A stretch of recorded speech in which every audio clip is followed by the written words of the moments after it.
The second guy tonight on Duvel Blues is the one and only Mr. John NÉMETH. John, welcome in Belgium. Again, I can say. It's not your first time, I think, that you are in Belgium. No, and I hope it won't be the last. Today you're on the poster of Duvel Blues. You know that the festival is sponsored by one of the largest breweries of Belgium, with one of the best beers, Duvel Blues. It's a favorite of mine. Yeah.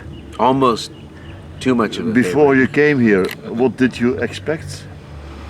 Before you came here, what were your expectations? Well, I love the Belgians, and I know what to expect. Okay. Yeah, good time. I mean, you're some good timing people. Yeah, I mean, you got a good timing blues festival. You know, how cool is this? You know, we're out here in the country, having a good time. People are dancing. People are doing the boogie woogie. Enjoying, John. Don't forget to say that. Yeah. We enjoy the music. Yeah. I think that is one of the big differences between Europe and America. Always when I ask an American artist, is there a difference between Europe and the States? Yeah, there's definitely a big difference. Yeah. In which way? The beer is better. I mean, you know, you got this high-test Duvel and just an infinite amount. I think that we go to a festival to listen. Oh, absolutely. Absolutely. I think, you know, if it's a little unfamiliar, I think it perks your ear and your mind, your creativity and your mind. So you're very creative people. You like, I mean, you're the creators of the greatest beer in the world. I mean, every Belgian beer is the greatest beer in the world, but Duvel's the king. When I must introduce you, I say Mr. John NÉMETH is 51. Yeah. You are from Idaho. Yeah, can you say Idaho? Idaho? Yeah! Sorry, Idaho. I put the wrong. Okay, that's what they call the potato state. Yeah, man. Is that state for you as a musician, a good state, an inspiring state? If you think about how many musicians have been inspired by a potato? Yeah, I understand, but you... Digging my potatoes, tramping on my vine. Oh man, yeah, Idaho. I worked on a potato farm. It was a lot of hard work. I didn't like it. I think that's one of the... Yeah, you're right. Everybody hates potatoes. I didn't like working in the mud. In the mud? Yeah, in the mud. Like, you're picking berries, strawberries and things like that. You're in the mud all day, you know. Yuck. I tell you what though, that's hard work, and it makes the music way more enjoyable. Okay. You know, because you know, I've done some hard work in my life, and I'm really thankful that I have the opportunity to do this, to be on this planet and make music for people. That's the thing, and I love about Belgium is that you really appreciate, you know, this music, and you appreciate blues and these finite artistic genres, you know, from the United States. And harmonica, you know, I was really surprised how much the Belgians love my harmonica, because Toots Thielmans is my idol. And, you know, I mean, you guys got some great harmonica That's out my here. next question. Why did you choose for an harmonica? Because of the weight, I think. You just have put that little thing into your pocket and you go for it. Yeah, right. Well, I found a harmonica It was a Marine band, and it was in an old one, and it was in my brother's toy box. And I think when I was like 5 years old, It was the first instrument. I got my brother's toys. You know, they handed me down these toys, and there was a harmonica in there. Oh. So I like, wow, that's cool. What's that? Whoa, it makes noise. But you know, the first time that you play a chord on a harmonica, it's really a beautiful sound. A sound that, you know, it's really relaxing and soothing. And so I was just blowing chords on this thing. And I could see that, oh, I'm getting different chords out of it if I blow in the different holes. And I couldn't play one note at a time. But I loved that thing. But my dad hated it. I dare, And he got rid of it. John, I dare to say that I think the harmonica is the most bluesy instrument of the blues. Oh, wow, yeah. That's my opinion. Well, I tell you what, you know, before a lot of people bent like strings, you know, or horns, and things like that, the harmonica was bending those reeds. In the harmonica you can put in the feelings. Oh yeah. The way that you blow, that you into, that's the harmonica. Yeah. Oh yeah. It's you go around the side here and take a left, and then you see this big room. Take a left into there. It costs like 50 cents. Yeah. John, John, how big is the difference between your first band, the Three Slims, and your band that you have today?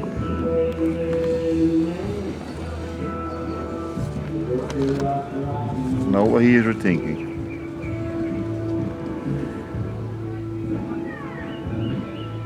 No difference? Big difference? Man, you know,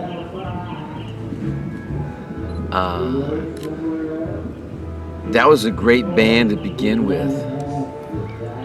I was really lucky that I stumbled into that opportunity. Yeah. It was really bizarre how like these things just kind of aligned for me.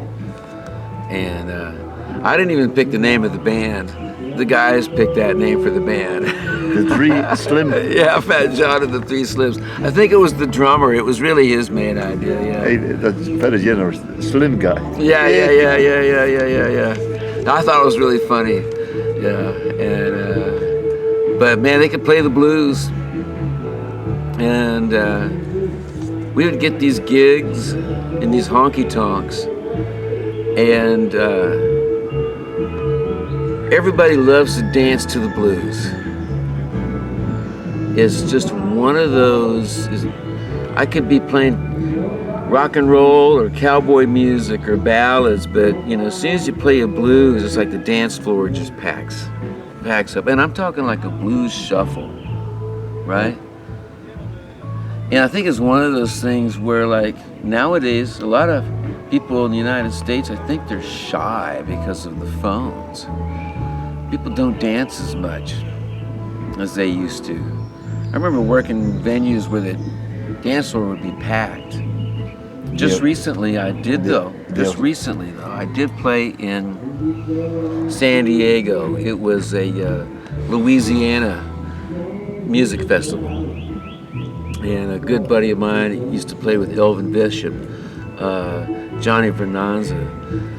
A couple different times he called me up to do this jam where he gets all these really bad cats on a stage, never played together, and then we just play for these people, you know. Yeah. And they have a dance floor that's like 50 meters by 50 meters. So it was empty. No, No. packed.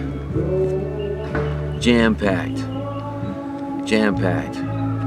And that's the thing, when I started playing music, I played for dancers.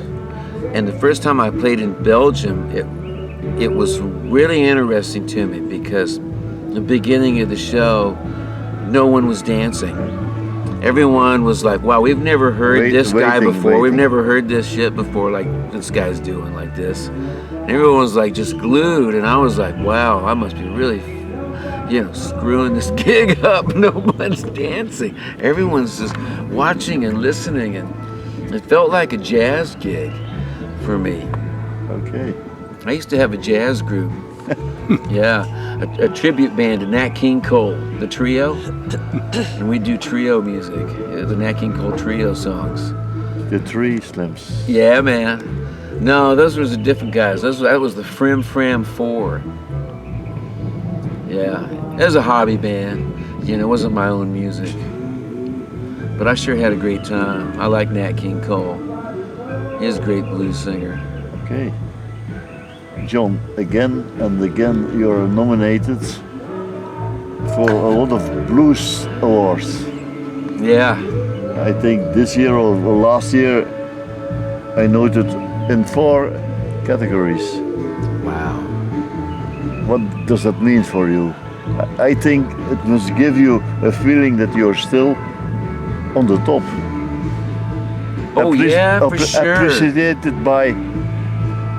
Well, that's what it's for, right? It's, I mean, I don't know. I have a good time with it, and Because you had also you had to have a very difficult time with your health and with your. Oh yeah, but nothing's gonna stop these blues. I could have health problems. Whatever problems, but my enjoyment of this music is, people feel that, and I just keep on doing it, year after year, man, and it's the greatest experience to play blues and to play with some of the greatest blues players, ever, walk the planet,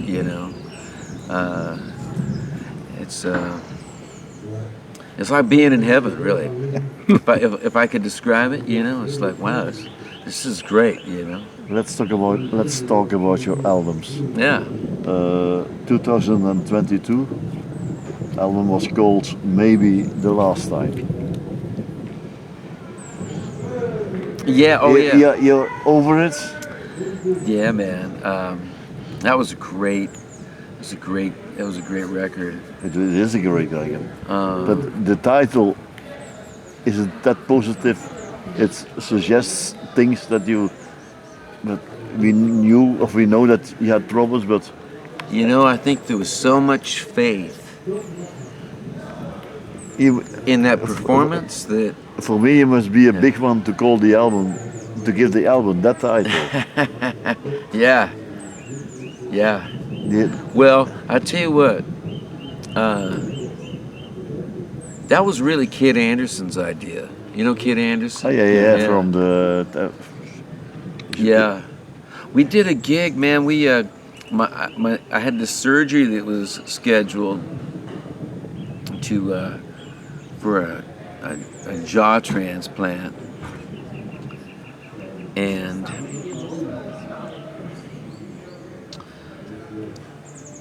since it got rescheduled, I was able to be in Memphis for a gig that I was going to do, the Beale Street Music Festival, Memphis in May.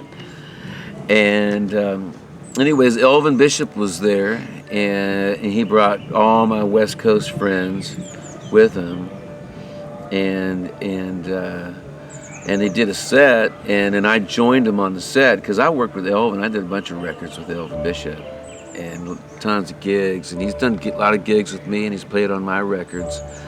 And anyways, Kid and Elvin, man, they had the idea to do that record, and that was really cool. And I really appreciate, that the way we did it. Like that's just the way I make records, We didn't change anything. It's just everybody get into a room, play some music and make the magic happen, right? Yeah. I mean, that's just, that's the greatest feeling too, And then you listen back to a performance, you know, that you did like that, and you're like, wow. And and your next projects, working on something? Yeah, I got something in the works. And You can give us some details well, or no? I hope to get it. I hope to get an album out next year. Okay. Yeah, I hope to get an album out next year, man. You're a musician. Do you have also free time that you're not a musician? You know what? There was a time when I was just a musician, and now the amount of work that I do to be in the music business is crazy.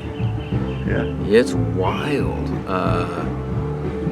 I mean, I'm learning a lot about the business because a lot of the music business is self-managed, you know, business. And when I came around, you know, there were blues labels, managers, agents, all that stuff. You know, I just played music. I just made records. And then when the record industry collapsed, and all we're left is streaming, which is a joke. Some people make a lot more than other people. And it ain't, and I don't know, that's just weird you can negotiate deals like that. Everybody should just get paid the same amount of money as everybody else, right? In all fairness, yeah? I understand. Because everybody's helping out those streaming platforms. Yeah. All that content that all that hard work and all that great art that people are making. I have a last question. Yeah. How do you feel today in a world where there is a fight everywhere? Do you still feel good as a musician? Yeah, you know, I just wonder, does anybody ever ask the question, how does somebody stop a war before it starts? Yeah. You know?